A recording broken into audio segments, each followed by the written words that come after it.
Il faut d'abord rappeler qu'on fait un métier merveilleux. On fait un métier où on rend des gens heureux, mais c'est un métier extrêmement exigeant. Quand on est dans un restaurant, le restaurant il est ouvert le midi et le soir. C'est-à-dire que nous travaillons quand les autres personnes ne travaillent pas. Vous en savez quelque chose? Est-ce qu'ils vous disent le problème c'est que vous ne payez pas assez, ou est-ce qu'ils vous disent le problème c'est qu'on ne veut plus travailler à ces horaires-là? Non, je pense qu'il y a eu un désenchantement avec le Covid sur les horaires. C'est-à-dire que le fait pendant quasiment un an et demi, de ne pas travailler, c'est-à-dire de retrouver ce que les Français appellent une vie normale, c'est-à-dire rentrer le soir, s'occuper de ses enfants, le week-end voir des amis. Les gens qui étaient dans la restauration, pour une petite partie, se sont dit mais finalement cette vie-là je n'en veux plus. Et on peut les comprendre, c'est encore une fois un métier exigeant. Mais c'est un métier exigeant comme dans la santé, comme dans la police, comme dans le journalisme. Est-ce que vous dites qu'ils vont revenir? Est-ce que c'est une période? Est-ce que c'est simplement en effet ce moment où ils n'ont pas tellement le courage de reprendre le chemin du travail alors qu'ils ont goûté effectivement à autre chose? Alors j'aimerais que certains reviennent, on parle de 150 000 de collaborateurs qui ont quitté le métier. Il faut aussi qu'on réfléchisse à faire venir de nouveaux collaborateurs et notre enjeu il est double finalement.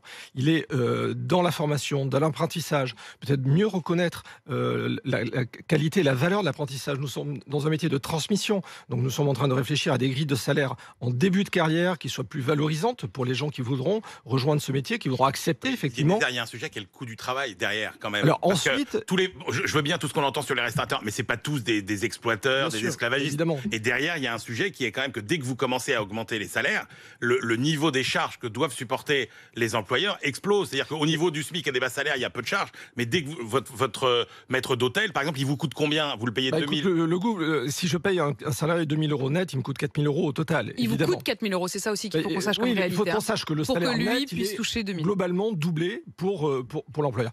Donc effectivement, ce qui va freiner, c'est l'organisation du travail. Et là, c'est difficile de dire qu'on va manger à 5 heures au lieu de manger à 19 h ou à 20 h ou 21 h à Paris. Ça ne marchera pas.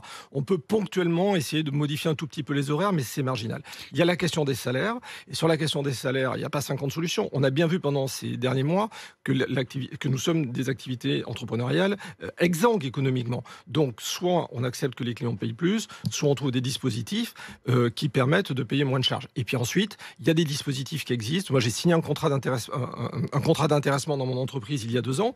Malheureusement, avec le Covid, nous n'avons jamais dégagé de profit, donc nous n'avons pas pu. Mais quand il y aura des profits, ça veut dire que vos salariés, ils en profiteront avec vous. Merci beaucoup Didier Désert d'être venu dans ce studio ce matin, alors qu'en effet, on l'a compris, vos journées elles sont longues. Vous êtes maître restaurateur, propriétaire de l'ambassade d'Auvergne à Paris. Je rappelle donc la fiche de poste, puisque tant qu'à faire, autant que ça soit utile. Maître d'hôtel, 5 jours par semaine, avec en effet des horaires de service, mais pour environ 2 000 € par mois.